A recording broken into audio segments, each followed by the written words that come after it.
Karam, welcome to the show. There we go. Let's bring you in straight away. Perfect. Yeah. Perfect. Thank you for having me. Our pleasure, man. I know Karam just said a minute ago, but it's so true, man. We are so happy to have you on the show because you are a future world champion, dude. You are just seriously kicking ass. You know when you just see somebody and it's like they come out of the TV at you because they have that larger than life personality, or there's just something about them which screams megastar. Whatever that is, you've got it. Wow. I don't know. Can't put your finger on it, but like, put it. Yeah, man. Whenever you're on, like, we watched you on even at Fight Forever, even in like your limited appearances and stuff, in the matches you had with Juicy, everything just, I don't know what it is. You've just got so much potential. And I mean, how has it been for you? I know we're saying how impressed we are, but how has it been for you recently? What's this roller coaster been like for you the last couple of years? So I just turned 25 and I'm pretty brand new at this. I've been doing it for like I've been doing it since like March 2019 pretty much. And then after 6 months I did an Evolve tryout and I got on that. So when that happened, stuff really started picking up, like in that aspect of things. I mean it's going pretty well, man. I can't really say much more than that. It's going well. I'm thankful for the opportunities that I've got. I surround myself with good people. So everything just kind of clicked together. I knew I had something, like you guys said, and I wanted to showcase that. And it means a lot that, you guys see that and other people see that as well. So thank you. A lot of people do. I was checking the YouTube chat ever so often, and Reddit especially can be quite critical of people, but even Reddit was super positive. Like, I don't know if you've had a chance to see what people say, but even Reddit was saying, like, this guy, even just like your appearance or the way you move, it's like you've been wrestling for a lot longer than you have. That must be something you've heard before, because it seems like you're natural to it. If you've only been wrestling a couple of years, you've picked it up really fast. Man, I didn't know Reddit. I actually don't use Reddit too much, so that's really cool to hear. But I come from a theater background. I did 8 years of theater prior to wrestling. So and kind of the rules of that really go to the rules of wrestling. So maybe I carry that over, with slowing things down and facial expressions and stuff. That's always been important to me. The theatric side of wrestling has always been important to me because I'm a limited worker. You know what I mean? I'm good at hiding my weaknesses in that sense. So, but yeah, maybe that comes to it. But man, that's really cool. I didn't know that people say stuff like that. Super positive, man. Like I said, we sometimes put stuff on Reddit and we get ripped apart. You can, even if it's the most positive thing. Reddit, those forums, man. Those forums, they'll like kill you. Yeah. Well, first of all, I mean, I can't believe you're only 25. I hate you now because I'm almost 37. So I mean, yeah, people say I look 35. So, but whatever. Well, obviously, you said your theatre background. So I mean, when did you decide to go from the theatre to pro wrestling? So I've always been a fan of that. But when I was growing up, I got into theater when I was like 14. And I did that. I did pretty well in that. I did cool parts, like I was Danny Zuko in Grease. When I was really young, I was Peter Pan. I got to play Tin Man in Wizard of Oz, George Bailey in It's a Wonderful Life, Link Larkin in Hairspray. So I did cool stuff with that. And then when I got older, I got into powerlifting. So then I started like putting on some size, and then the stage guys were like, "Hey man, you're getting a little too big to be on stage," and I did like guest on for like Beauty and the Beast and stuff like that.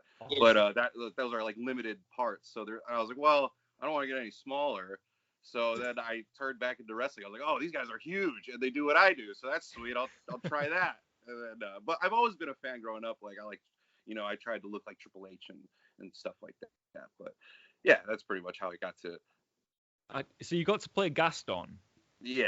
Because that's if I was to ever do acting, that's my dream role. I'd want to play Gaston. Sweet. Yeah, best heel in Disney. Best heel in Disney, right? Come on. Yeah. Well, yeah, I've got to be honest. I mean, you did mention Grease, which is my guilty pleasure as well. Which it's everybody's. I love it. I will openly admit, whenever Grease is on, I am up and I am dancing and I am singing and I don't care who sees me. Yeah, you have to. You have to. Yeah. It's the best thing. But you mentioned Triple H, so I mean, I'm a Triple H has always been my guy. Is that a guy then that you take inspiration from? Then that's someone you looked up to. Yeah. So there's a few people that come to mind, like Scott Hall. Scott Hall really grew on me. Triple H and Rick Rude were the three that I was like, man, these guys are sweet. That's who I want to like be. All those three in just one person type of deal. So those three I really enjoyed. And it was weird. I got into Rick Rude like really young too. So he kind of like introduced me to more like the 80s wrestling and stuff like that. Yeah. So I always liked his presence and confidence. And even like when I first started doing like AAW in Chicago, like the first promos I did were very like Rick Rude, like, you know, stuff like that. So I would say he was probably my top inspiration in that sense. Yeah, I mean, I'm a huge. I'm old enough to have been watching him when he was there, right? So we're throwing that. Right.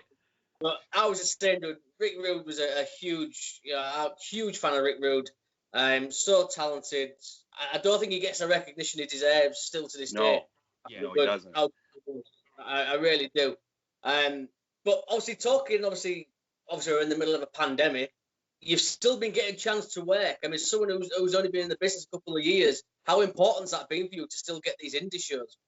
Man, I'll tell you what, it's been pretty scattered because I'm in Michigan, and right here they're just now like starting limited like things, but nothing was going on here. So I had to like fly myself down to Florida to try to get some bookings, and luckily like me and Hakim got the GCW stuff. But really, everything's been pretty scattered, man.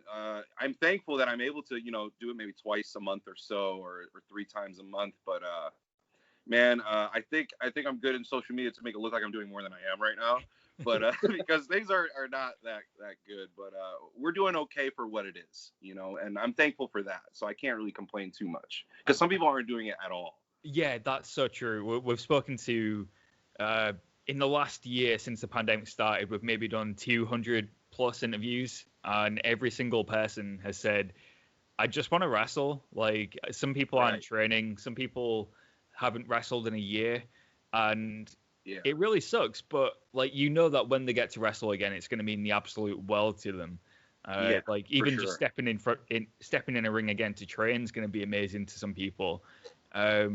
But I think it's great that the opportunities you've been given, you have made the most of, because even with Fight Forever, that's a pretty unique opportunity in the fact that it was a 24-hour event. Right. Yeah. How early did you go on? 8 a.m. was it? Yeah, 8 a.m. Right. 8, and then Yus went. I'm sorry, Hakim went 8 and 9. But yeah. So I don't know. I never wrestled that early before. But I mean, the match was what it was, and it was. I think, like you said, I delivered a presence, and I showed like, okay, maybe I can be ready for something bigger. But it was a unique opportunity. I'm glad I was able to do it. And showcase myself in front of a lot of fans in that aspect. And they raised a ton of money, so it was super cool. Yeah, like over $40,000, I believe it was. Or... I think they went over 50. really? Yeah, it was ridiculous. That's incredible. Yeah, and honestly, that blew my mind. Like, the fans are super cool, and you know, I was like, wow, that's ridiculous. So. Obviously, we'll have to ask, because we spoke to Juicy last week. What was it like getting to face Juicy at Fight Forever? It was good. That was the first time I met him and crossed paths. We didn't really get to talk too much in the back, and I think he was a little hurt. He ended up getting like a pretty nasty nosebleed. You know, I think it was good. And I would love to work with him again because I know we can do better. I think both of us have a lot of potential. And for crossing, you know, for the first time, and with the certain things that happened in between, I think we did well. I think we told the story with how the best we could. Absolutely. I think given the small amount of time you both had, like I said, you told a story, and even if Juice had a little injury, he seemed in good spirits afterwards. Yes. You know, I saw on Twitter, he said he had a great time and stuff. Yes. I'm sure next time you both wrestle, under different circumstances where it's not so cold, perhaps, as well. Yeah, and he's like one of those dudes where he just like in the back he's like, "Hey, what's up, dude?" You know, I mean, you can't what a like guy. dislike him. He just has this smile on his face, big dude. Like if you think I'm big, I'm like looking up to him. Like I don't know if you saw him pick me up, man. Like I was like a feather to him. So that's crazy. No one picks me up like that. He's such a nice guy, right? Like yeah, super nice and super humble. And I think he felt bad. You know, being hurt a little bit in there. Yeah. There was like a hiccup or something. He was like super apologetic. I was like, dude, like who cares? We'll just do it again next time. You know what I mean? Yeah. You know, he's awesome. I love to work with him again. Good dude. Obviously, you mentioned Hakim as well. I mean, how important has Hakim been to you? Obviously, you're working together in a minute. Oh, man, that's my dude.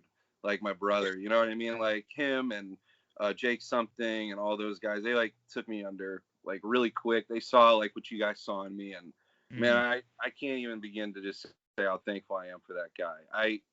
Just giving me like teaching me about promos because we know he's the king of that right now, and everything.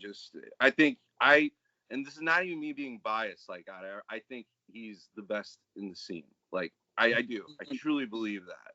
You know, like you could think I play favoritism, but I truly believe that he is. So I'm just thankful to be around that. He's so underrated as well, man. Oh gosh, yeah. Hakim Zane is one of those guys. You know, you see him wrestle, and you think, how did I? Like for me personally, I only found out about Hakim through Impact, but when I found out about him, I was like, how haven't I heard about this guy before? Where's he been? He's incredible. Right. You know, it's funny because when he first came to AAW, and I was still going, like I was still backstage. They weren't putting me on yet. But I was watching him, and he's crisp. Everything's good. And the promoter, Danny Daniels, you know, he even told Hakim that he's like, man, you're really good, but you don't connect with the crowd. And the first thing he said, he was like, well, give me a microphone. And then when he came back and he got him the microphone, what happened? Then Impact right away. Give that guy a microphone. Give him a microphone. And what happens? He gets the championship. Right there. Boom, done. Give him a mic. That's it. Yeah, man. That's all you got to do. What a good speaker that guy is. A two-time X Division champion. Yeah. Makes it up. Ridiculous. So that's not even planned. What's that? That's not even planned. That's just off the top of his head. Off the top of his head. And like sometimes he's like, you're going to go after me. I was like, I don't want to go after you. Like, let me go first. That's like, you're setting me up for disaster. Yeah. You know, so like he's like that, man. Yeah, he just, you know, all that just boom, boom, boom, boom. You know, they tell us what they want him to say, and he just says it. No script, nothing. I promise you, there is no script with that. He's a natural then. Yes, yeah. It's like freestyling for him. Well, I remember saying to Callum on Saturday, watching Fight Forever, after obviously you two were both in the ring, and I said to Callum, I said, these two are money. I mean, these two are... yeah. And we need to see you in Impact together. Man, you know what? And I tweeted about that a little bit. You could put whoever you want together, you know, with Hakim or Rohit or all of that. You can put whoever you want together, but we're family, and you could tell that chemistry. You can see that chemistry. It's not like a Diesel Shawn. It's none of that. It's two guys, two brothers, just showcasing, you know, listen, learn, and absorb our truth, you know. It comes across as genuine, and that's such an important thing in wrestling, is to be genuine, because it resonates with the people watching. And you can tell when something's fake in wrestling and it comes across as phony and people tune out of it. But watching you two together, you know your family, like, you know your brothers. And I think it's just got to happen somewhere, like on TV. It needs to be you and Hakim. You as his, well, I like I said, it's not even Diesel HBK. You're not his muscle. You're a team. Yeah, you know, we say hustle and muscle, but it's really just man, we're brothers, you know. Man. And we, you know, I'm sorry, Hakim said something in a promo where he was like, you know, you think it's because he's black and Indian and I'm Arab, you could put us in a box, you know, some character, some gimmick. No, like we're not. We're more than that, you know. I get goosebumps saying that because we really mean that, you know. Whatever he does at Impact, like he's Hakim Zane. You know, that's call him whatever. He's Hakim Zane. That's what he showcases. You know, it's not about Indian or any of that. So, and I think he does a good job on Impact not making it about that too. Sure. So, yeah. Oh yeah, I mean his work on Impact. I mean it's been one of the highlights for me. I've been saying to anybody who listens, I think Impact are putting out one of the best products anywhere at the moment. I know. It's the honestly that like the past like few months I've been watching that. That's been entertaining me the most for sure. Yeah. Oh yeah, absolutely. And just watching Hakim and his interaction with Chris Bay and people like that. It's just the guy is golden. His money. I mean the pair-view of money. It's a pleasure to watch. It really is. I think there was an angle recently where Hakim was talking to somebody and we didn't know who it was, and I was like, "Is it?" I thought it might have been you bringing you in, and even some people on the live chat were saying, "Oh yeah, it might be." I think it's already been said who we were speaking to, but part of me was hoping that they were bringing you into Impact. So it worked well with the timing with GCW's Fight Forever. Yeah, we posted pictures, and I love to push that button, man. Yeah. But, well, it worked. I played with it a little bit. Yeah, I played with it a little bit, but no, it wasn't me, unfortunately. But honestly, I'm really thankful for like the people who say like they want to see me there with him. And all I could say is keep saying that. Keep that voice up, and maybe it'll happen. I'm just waiting for the phone call. Yeah. I got nothing. Whatever. The thing is that I think wherever you end up, I know there's a lot of wrestling promotions around nowadays. There's not just Impact. There's Ring of Honor, AEW, NXT. So many places that you can work and make good money. But I've got to be honest with you. I wouldn't be surprised if I saw you getting signed to NXT because you've just got that. Like going back to earlier when I said it's like you're made for TV. I can see you like as one of those guys on NXT. You just seem like take it however you want, but like you seem like WWE's idea of WWE's wet dream. You're like in the nicest way. No, dude, I take that as a compliment because that's the goal. That's what me and Hakim say. Like we're made for TV. I'm not gonna be an indie darling. I'm made to be there, and that's I call myself the epitome of a professional wrestler. When you look at me, I literally I look good. I'm big. I can talk on the mic. That's what I mean. I'm a challenge. You know what I mean? I'm competition. So that's what I put. So I appreciate that. That's my deal. But honestly, when I look at like contracts right now or where I would sign, it's more so for the experience because whoever signed right now is good. And I want to get these signed to people. I want to work with people who are good. So it's really because I'm so young in this. I know like wherever I sign, I'm going to grow as a wrestler and I'll be worth more and everything like that. So there's really not a bad turn for me. Yeah. So I'm open to anything. Honestly, I'm really open to anything. It's just the experience and just to get better and work with people who are better than me because there's a lot of them, and I just want to grow with each match, So you want to make your name first, like on the over the next year or so. Like I'm sure there's so many matches on the indies you could have at GCW. Now you've debuted technically through Glory Pro, but still GCW I'm sure would have their eyes on you. So do you just want to make your mark on the independents over say the next year or so, and then see what happens after that, or? Man, I don't even know.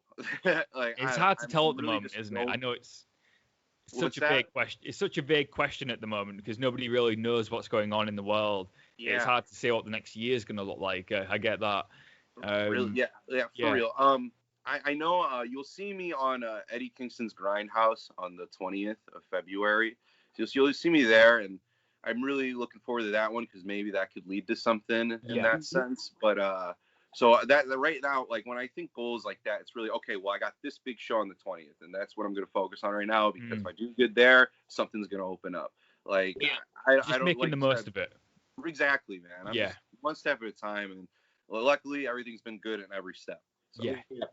Well, you mentioned AAW obviously in Chicago. How important has it been getting to work for them? Because they're arguably the biggest promotion in Chicago. Man, the thing that I love about AAW is that I'm very green, and I make mistakes. I make like very green mistakes in the ring, but they believe in me and they allow me to make those mistakes and they allow me to grow They're not a promotion that just brings in like a big name that already has that and have a good match. They want to develop me. They want to help me find out who I am. And just for that, I think that makes them the top promotion in the States, just because of that. They can take someone who has raw talent and who has raw ability, and they can make a star out of them, you know, and they've really done that with me. They're helping me mold me to who I am and be that loud, aggressive guy there and stuff. And that's creatively, like, no promotion is like that creatively in the independents right now. Yeah, I was going to say that it's such a rare thing to get on the independents, isn't it? Right. Like that, that kind of management and mentality where they're going to take somebody and make them into their own star, or even a star for other promotions to use, because obviously you'll be working for other places. It's a very selfless mentality to have. And I think it's commendable that there's, you know, companies like that on the independents doing it, because if they're making stars, it's going to benefit them, but it's going to benefit everybody else. And if everybody thinks like that, comes full circle, everybody wins. And I think we're starting to see that now. The independents all working together with like the collective and Fight Forever. Yeah. Hopefully we're going to see more of that going into this year and next. Yeah, and you could possibly, like, I don't think you would have seen me and Juicy work anywhere else until then, you know, that leads to opportunities and dream matches of who you guys want to see. And when when everything's a team like that, when everything works well like that, it's good for everybody. Yeah, it is. And also AEW as well. I mean, what's it like as well getting to experience the Chicago scene? Because that's one of the craziest wrestling scenes around. I mean, I always say my favorite places to work are Chicago and Toronto, and it's because the crowds are very similar in a sense that they're rowdy and they say like crazy stuff like that won't slide anywhere else, man. And I like that edge. I like edgy stuff. I like edgy wrestling, and I like that attitude, you know. So allowing us to do it there. One, it shows a side of me and Hakim. And two, man, it's just like you said, it's just a crazy atmosphere. And I miss it, man. I really do. I miss all those fans there, you know, whether they boo me or cheer me or anything. I just miss that element of that aura, you know. So we came over for All In 2018 at the Sears Center in Chicago. Just holy crap, that was the best crowd ever. Like the Chicago crowd's unlike anything we've ever known before, and since then we've just wanted to come back to Chicago because it's the best place we have ever been. Seriously, like if you've never been to the UK, you're not missing out. Like it's oh really? Yeah, seriously, like we're from the UK. We just want to go over.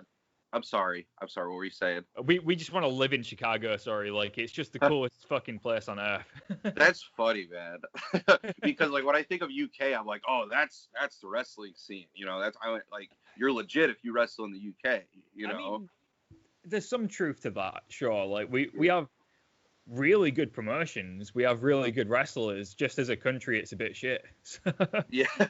Well, I mean, this place is a little rough here on the edges too. So, but man, Chicago's awesome. I love it, and like you said, I love it for what I remember when I watched it. Like I went to AEW often as a fan, so main eventing that was nuts to me. But but it's like you said, it's the crowd ridiculous. Yeah. Yeah, I know Callum's just buried our country, but apart from that, is there a goal to come over here and wrestle in the UK? Is that on your list? Man, it's a goal to wrestle everywhere. You know, I want to be everywhere. But yeah, UK is one I definitely want to go to, and I do want to visit. I wanted to visit the UK since a kid. You know, so it's definitely a goal of mine. Well, forget what I said then. It's a magical place. It's like Harry Potter. Right. Yeah. Right. Yeah. You know, it's always greener on the other side. Grass always greener on the other side, right? So I'm sure you'll love it. It's just great. Yeah. But but for sure, it is a huge goal. I don't have any specific like promotions I'm aware of that I would be. Oh, I want to work there, but just being there is a goal for sure. Yeah, well, we always tell people. Sorry, my charger needs to go in, otherwise I'm going to cut off. You're good, man. Yeah, it's there's so many promotions here. Me and Callum tell everybody, don't we, when we speak to them, it's just every city seems to have a promotion now. So you would not be lost for work, man. You really wouldn't. You're fitting very well over here. Oh, sweet.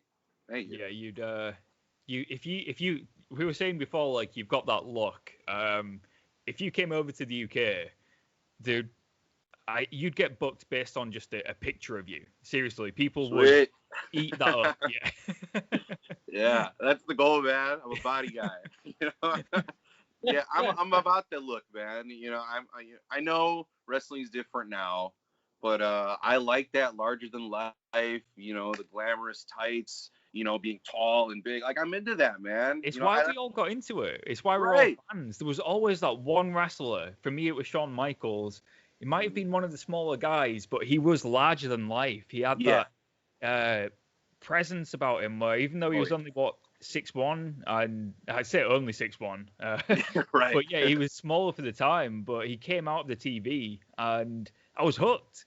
And I feel like that's what we all got into wrestling for. So I love that that's what you go for, because that's what made us all fans. Yeah, and I'm not hating on anything or what it is today. I'm just saying that's what I like, you know, and that's what I'm going to represent. And that's what wrestling is to me. It's an art, you know, that's my art, and that's what I'm going to showcase. So thank you. There was another thing, obviously, before we wrap up as well. Rockstar Pro. We've had a few people who've recommended Rockstar Pro to us. I know you've worked there. Is that right? Yeah. Rockstar Pro is really cool. Like? You know what? Rockstar Pro is a place before AAW, like before I got on Evolve and all that. That was a place that, because they had the weekly show, I really got my reps in there. And Jake Chris was the one that was running it when I first started there.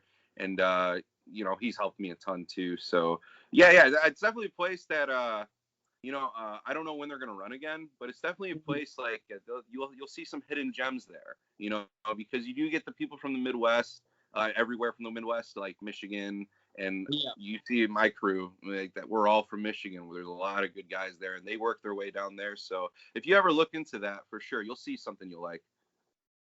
Yeah, I say we've had a few people on before, and a lot of them have all said check out Rockstar. So they got good matches, man. You know, and I don't know if you're familiar with Aaron Williams and oh man, I had a triple threat with him and Nate Wings, and he's also in the Dayton area over there. And man, those guys, I working with them, it's like working with anywhere else at a bigger promotion. So yeah, if you want to check it out, watch those guys down there for sure. Hell yeah, man, hell yeah. And obviously, before we start to wrap things up, if I'm confident the world's going to open up at some point, what are the future plans? What are the plans for 2021 then, if the world opens up? Man, you know, it's when AAW starts running again, you'll see Hakim and I there. You're going to see us on Glory Pro. It's really just pick up where we left off. You're going to see us on all the promotions that we started at and where we're on. And I think you're going to see more of us, you know, at the GCW realm. You know, we want to like show our face at Limitless and everything there. So we got a lot of goals. It's just a matter of when things open up, like you said. So, you know, like I said, one step at a time, man. I got these little small goals right now. I'm focused on Eddie Kingston's Grindhouse on the 20th down in Florida. I'm prepping for that, making sure I'm in shape for that. And whatever that leads to, that's going to be the next goal. Well, I mean, I'm going to be honest with you, dude. It's been an absolute pleasure talking to you, man. For sure. Me too. Like I said, we were so excited. I'm going to be honest with you right now, dude. I think it won't be long in the future when we see you pointing at that WrestleMania sign. Oh, I mean, yeah. Thanks, man. Yeah. It's been a real pleasure. Thank you. It's been a real pleasure talking to you guys. When I like talking to people, I start getting all scatterbrained and I start just saying nonsense. So if I ever got on the total other side of things, I apologize. Dude, we'll do it again. The whole point of the show is for you to talk. So if you go off on a tangent, that's fine. Like, cool. We there's no structure to the show. We just like talking, having a conversation. So it's been great talking to you, man. Like, I really do think you've got big things in store this year, and hopefully we'll get you back on soon, and we'll find out where you're going to be wrestling, what's coming up with you. Dude, hit me up when Anytime, even if you just want to chat, man. You guys are awesome. Thank Oh, you so awesome, much. man. We all do. Yeah, for sure. You know you're going to regret that now. I probably will, man. 4 o'clock in the morning. No, I'm kidding. But I'm doing, Cool, man. obviously as well, before you go, tell everybody where they can find your social media, any merchandise. Oh man, you can find my merchandise on Pro Wrestling Tees. I got a few shirts there, but I usually just do an order on Twitter or something. So Karam Pro _ is on my Twitter, and my Instagram. Oops, it's just Karam Alami. It's my full name, and I'll text it to you guys if you want to spell it out and everything. So cool. Thank you so much. No problem. Oh, thank you, man. It's been an absolute pleasure. We will definitely do it again. For now, sure. Karam, thank you so much, man.